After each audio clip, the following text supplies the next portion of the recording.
Zdravičko. Tak dneska je mimoriadne surový čas, fúka vietor, totálne tá zima ide do kostí, čo ja mám problémy s klbami, s kostiami. To je, neviem, či nemám reumu, dnu teda. Toto je dovidenia. Dneska je mimoriadne surový čas. Tečú mi sople, brucho ma bolí.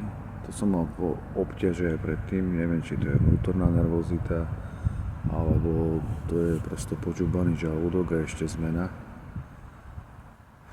A s tým zdravím to išlo trochu dole, dávam sa dokopy, hovorím, nepijem.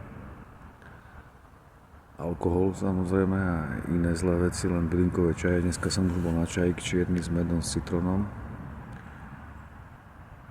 Včera som jedol fazolu, to bude asi tým, že ma asi nadúva poprekorávané neliečené zápaly a niekoľkonásobne po sebe, takže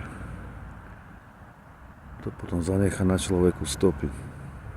Ale však repikový čaj, žihlavový čaj, medovkový, mám tam nakúpené všetko možné, prasličku, všelijaké prieduškové čaje, jedno z druhým. Maximálne, čo si dovolím, tak je kofolka, cigaretka, kapučinko, ani kávu nepijem, aj tá zaťažuje žalúdok, takže a jem tie celozrnné chlebíky, tie polystyrénové, kukuričné, ľahké kvôli vláknine, lebo hovorím to, v akom zdravotnom stave som, to je akože dovidenia. Už sa to trošku linku zlepšilo, ale nechcem to zakriknúť. Budem si musieť kúpiť Alavis na kloby, klobovú výživu, ale čakám na peniažky zo sociálnej poisťovne, že mi pri návrate aj invalidný dôchodok. Takže asi tak. Uvidíme, čo bude. Dúfam, že bude len dobre, lebo teraz v tomto období potrebujem najmenej zlých vecí.